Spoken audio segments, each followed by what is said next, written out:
Well, it's so different to the North Island for a start off. You know, you're right up on top of the hills. When you drive through Otago, you're usually down the bottom looking up. Well, on a horse, you're up the top looking down, and you can see so far and where you've been and how far. And I enjoy my horses.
We've had a wonderful group of people.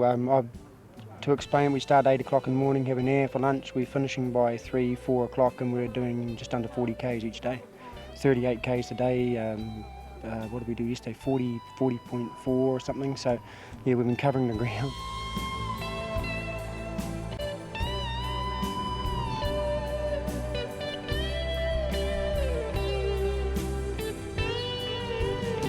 We've got a great bunch of people, and they're just all the same sort of people. You know, we've got doctors and lawyers and all sorts, and it's great. You know, we've got a great team, and I've got a great team of wranglers and just a team around me that makes this trip easy. It's great. The farming community's been wonderful. The people we've stayed at, they just couldn't do enough to help us. We've just had a wonderful trip this year. The country we've seen and the scope of the country's. The middle of the week we've only seen 2 places, and we stayed at both of them. You know, great. It's just been a wonderful, wonderful trip.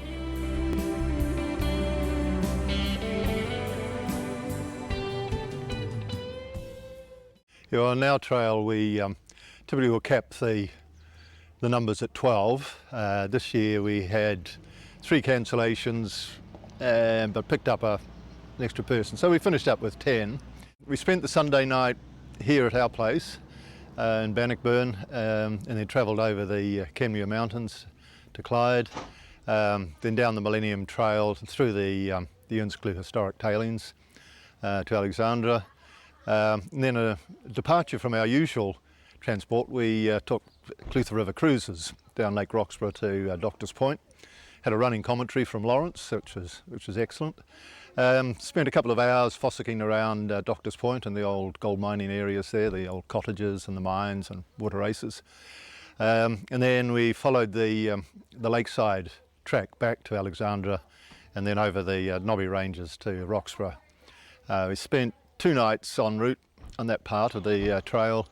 One night at Shanty Creek Woolshed and the other night at Horseshoe Station Woolshed. And then the Friday night we spent at the Lake Roxburgh Hall before walking into the racecourse on the Saturday morning.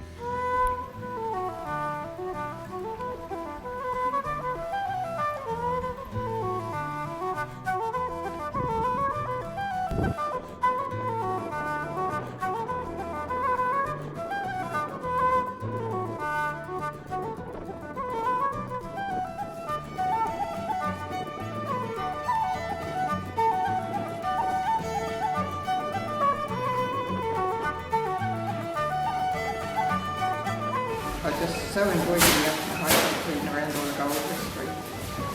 Truly amazing.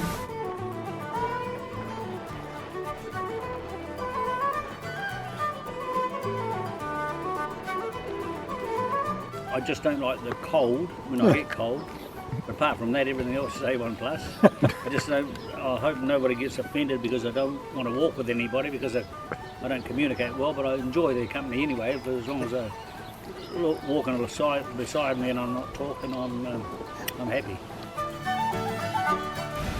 There has to be a grandmother on this trip. That's me, the oldest, and I felt the pack this time. Much more as that area was not new to me, it's still a fabulous rocky part of Central to clamber over, so I really enjoyed that. But what a variety of tramping. There's people's homes and great hospitality and through gold diggings down by rivers and then up in the high country again. This was a great way of getting to know the area and also a great way of getting to know new people and enjoying the scenery. I most enjoyed the variety of this tramp, so staying at Chazolwyn and going up the river on the boat and watching the horses go across the Knobby Range and looking back today, seeing where we'd come from. It's been a marvellous journey for 20 years and I've enjoyed every one of them. The day of the rain. We're actually very lucky. We got caught in a shower in about the last hour on the Knobby Range on the way to the Shanty Creek wool shed, but we were inside the shed at the time. And there was quite a deep ditch across the back of the wool shed, and the water accumulated in there faster than it could flow away. And finally, the water pressure popped a sliding door into the covered yards off its bottom track, and there was a real flash flood of water through the absolutely foul water with sheep manure, wool, and what have you. Great week, good company, and it's been very interesting ridge walking this trip. Taking us down the depths of the Roxburgh Gorge and up the heights of the Knobby Range and into the beautiful valley of the Clutha and across baking hot tailings and giving us a real insight into what the original miners must have had to put up with. Yeah, we take all our own food, all our own cooking gear and so on, so we don't have support vehicles, totally independent. Well, probably the heaviest pack was about 17 kilos. One of the walkers arrived at our place on Sunday night with his pack weighing a bit over 20 kilograms, but we went through his pack and persuaded him to leave quite a chunk of it behind. The youngest was probably mid-50s. The oldest was about 72. The average age would be sort of mid-60s, I guess.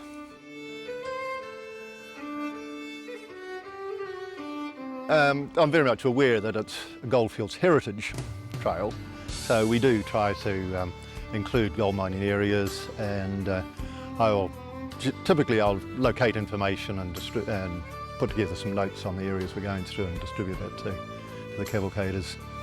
Yes, I mean, it's a great bunch of people. Everybody that was on the trail bar one had been on previous trails. It was like a family reunion, and people get together once a year. So, you know, it was really enjoyable from that perspective.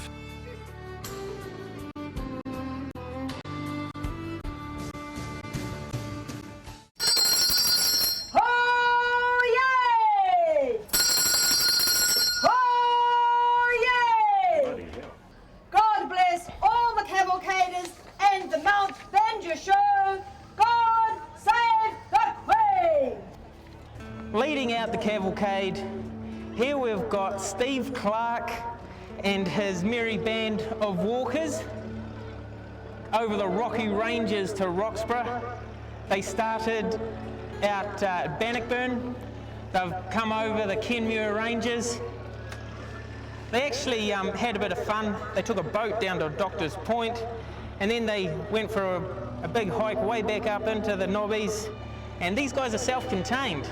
So most of the trails on the cavalcade, they've got teams of caterers going with them, but these guys carried all their own food. They started out walking on Monday morning, and they're finishing up here today, so they've had a big week. Coming along behind Steve, we have Matthew Soul. He's the trail boss. His trail, the Nobbies Trail, they started in Ophir. Ophir, awesome. They went up and around and through some crags and eventually made it to Galloway.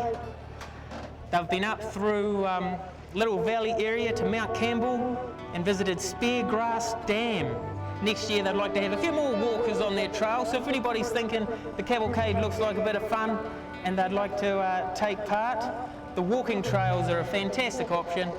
You need to be of moderately good fitness, but it's a lot of fun. Following along behind Matthew Soul, we have the third of the walking trails.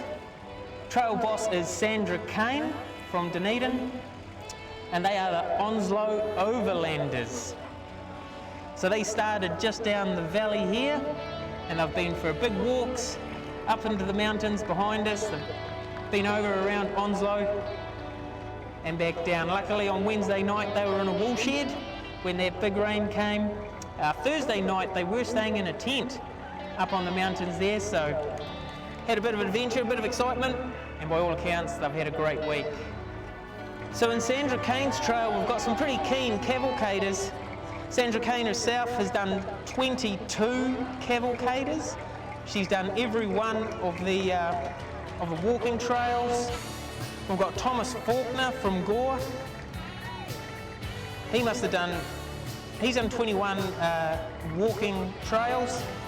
We've got Esther Wetherall from Alexandra. She's done 19. Next year she'll get her 20-year badge. We've got a few getting their 10-year badges on Sandra's trail: Beryl Maltby, Gaynor Fox, Heather Keach, and Wendy Capel. Right, we've got the first of the horse trails coming out. This is the Tussock Creek Light Wagons.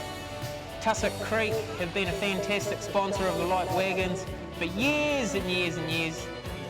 We've got Chris Bain is the trail boss in the bright pink t-shirt on the truck. Chris has done 23 cavalcades. I think this is her 21st cavalcade as a trail boss. That is absolutely outstanding, because no other trail boss comes close when we're talking about years being a trail boss. Got some other pretty keen cavalcaders there: Brenda Harlan, Alice Sinclair, Les Bain and Robin Bain. They have all done every cavalcade. So this is their 24th cavalcade. These guys started in Waikaka. They went up in the hills, Hukariri Station, the Umbrella Range. They camped last night at Miller's Flat. So they're called the light wagons, but of course free riders are allowed to tag along as well. Earning here her 20-year badge this year, we've got Tyree Hoare from Kura, Malcolm Oakes, Outram Riders to Roxburgh.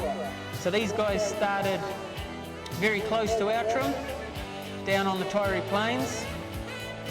They rode up over the Mungatua, been through such classic high country stations as Black Rock and Rocklands. Marty Miller has done all 24. We've got Pip McCauley. We've got a couple of people earning their 20-year badge. Peter Booth, Jenny Kennedy, Tony Love. We've got a couple of folks earning their 10-year badge. We've got Carol Ricketts.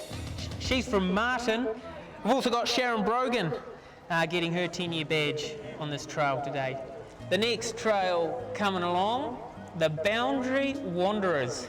They started off at Avenel Station, did about 3 days out riding from there. These guys ride in a cloverleaf, so that means they all camp up in one area, do day rides, come back to their night's camp. They shift to a couple of different areas. Last night they were staying at Moa Flat Downs. They spend a few days there, doing some day rides. Still do some pretty serious riding. They might spend 7, 8, maybe 9 hours out on the mountain. So it's not to be taken lightly, the old cavalcade. On Jane Whitmore's trail, we've got Blakey Moore from Roxburgh, your local boy. He's done all 24 cavalcades. We've got Winston Parks from Balclutha. He's done 22. Marie McLennan and Hazel Parks, they've done 21 each. Got a couple of folks earning their 10-year badges, Lynn Johnson and Rex Robson. We've got Dave McAtemney and the Oamaru Vets Merino Country. They started way out at Terrace. They've been over the Dunstan Mountains. They called into the Chatter Creek Tavern for lunch. We're a very generous Aussie, paid for all of them. Don't know what that's all about. We might not let him out of the country. But they've come over some fantastic country. They've been over the Nobbies as well.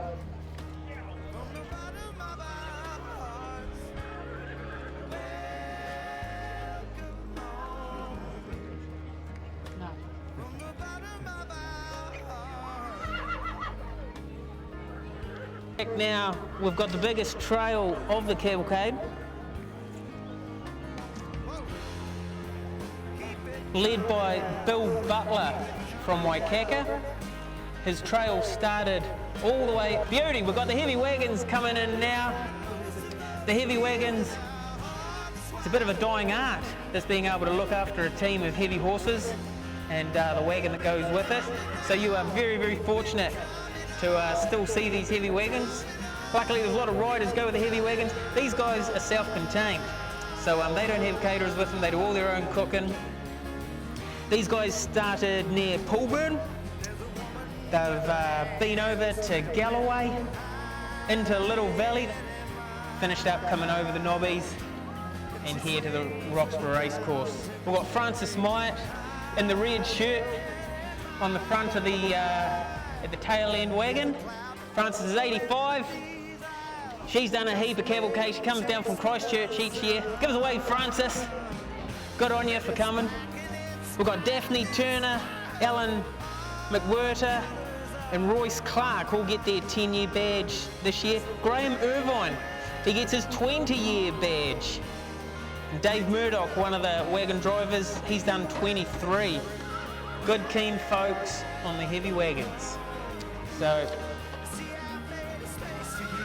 good keen folks on the heavy wagons.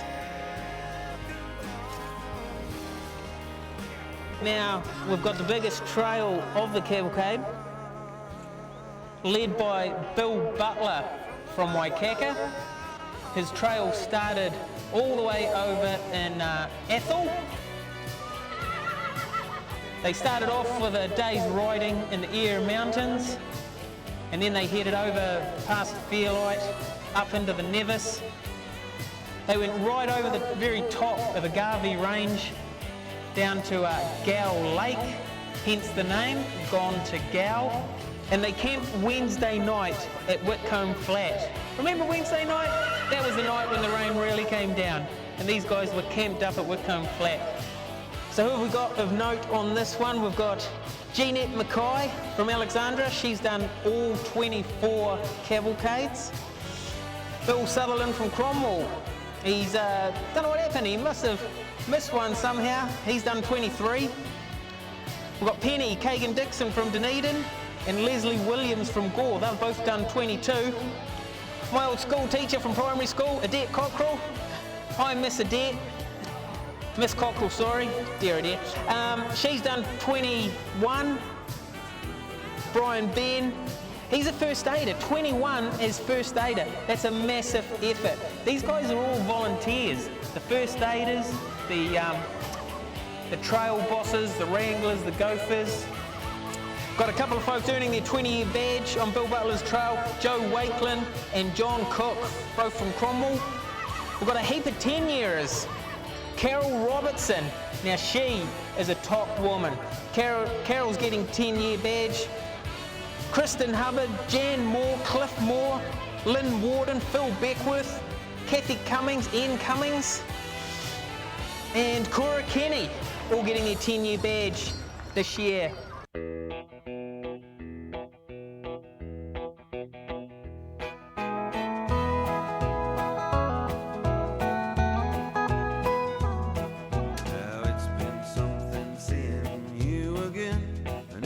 Time we've had to spend, you've been so good to be around.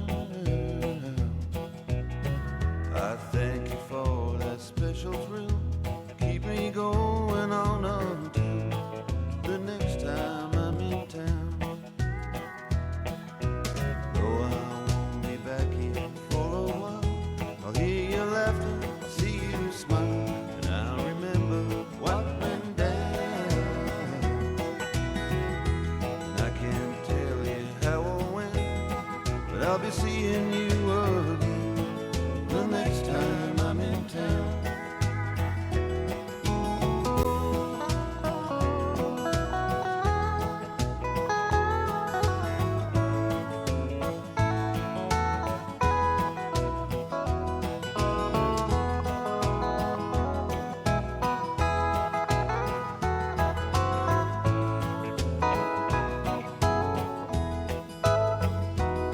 Now the places and faces range across the bridge of time and change. Once again I'm homeward bound. But there's one thing I promise you, and that's another rendezvous the next time I'm in town. Now it's been something seeing you again, and in this time we've had to spend, you've been so good to be around. And I thank you for that special trip, keep me going on until the next time I'm in town.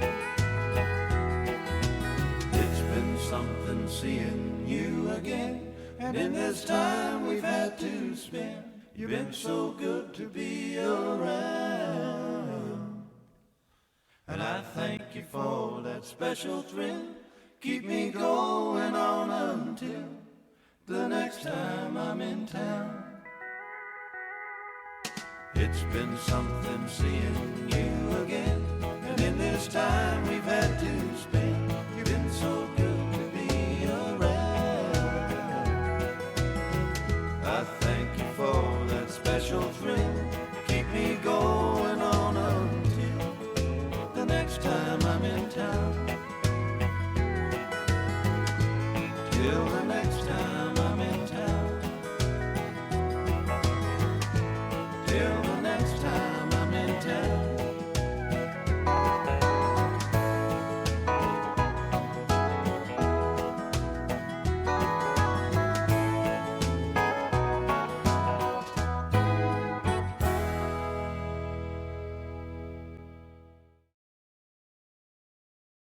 Morning breaks in Poolburn, and in no time the heavy wagons are